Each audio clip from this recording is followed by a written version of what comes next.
Hello everyone, let's see the question here. Question says that a company invests $10,000 in a project that yields a 5% annual return compounded semi-annually. After the first year, they increase the investment by $5,000. What will be the total value of the investment after 4 years? So for this case, हम यहाँ पे सबसे पहले note down करेंगे कि यहाँ पे क्या गिवन है, principal amount that is $10,000 and उसके लिए जो रेट गिवन है वो है 5% annual return which is compounded semi annually. तो यहाँ पे रेट गिवन है 5% but this is compounded semi annually, मतलब after every 6 month this will be compounded.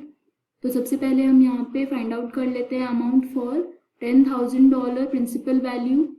So for P equal to 10,000, यहाँ पे टाइम है 4 years फॉर दिस एंड जो n है वो हो जाएगा 6 because it is compounded semi annually which means compounded every 6 months.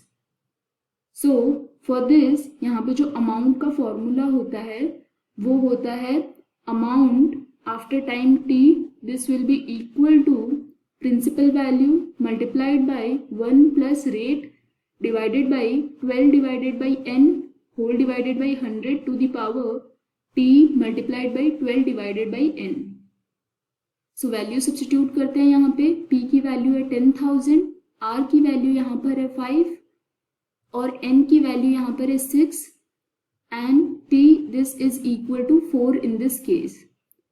तो जब यहाँ पे हम वैल्यू सब्स्टिट्यूट कर देते हैं तो इसको सिंप्लीफाई करेंगे, ये हो जाएगा 10,000 multiplied by 1 plus 2.5 divided by 100 to the power 8 because 12 by 6 this is 2 here and इस केस में 1.025 to the power 8 की अप्रॉक्सीमेट वैल्यू गिवन है, वो भी हम सब्स्टिट्यूट करेंगे यहाँ पे.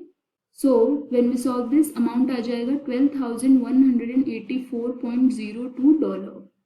नेक्स्ट यहाँ पे बोला गया है after the end of first year, यहाँ पे क्या हो रहा है $5,000 ऐड किया जा रहा है and For this case also यहाँ पे interest apply होगा, so we have to find the amount at the end of 4th year for this amount as well.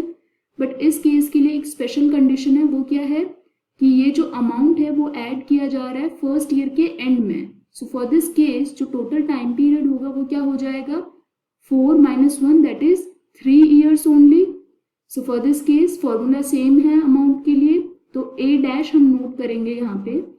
ये हो जाएगा प्रिंसिपल वैल्यू है 5,000 multiplied by 1 plus rate same है that is 5 divided by 12 divided by 6 because this is also compounded semi annually divided by 100 to the power time यहाँ पे गया है 3 multiplied by 12 by 6.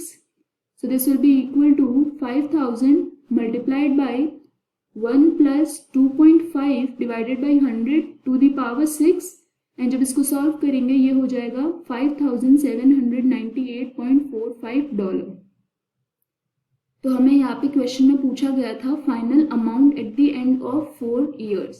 तो यहाँ पे जो total amount at the end हो जाएगा वो होगा अमाउंट जो 10,000 प्रिंसिपल अमाउंट से हुआ था and amount from 5,000. So this will be A plus A dash which is equal to 12,184.02 plus 5,798.45. तो जब इसको ऐड करेंगे ये हो जाएगा 17,982.47, जिसको हम अप्रॉक्सीमेटली बोल देंगे $17,982. So this is the amount at the end of 4 years. And इस क्वेश्चन में हमसे यही पूछा गया था that total value of investment after 4 year. तो इस केस के लिए करेक्ट ऑप्शन हो जाएगा option A that says $17,982. So this is the final answer.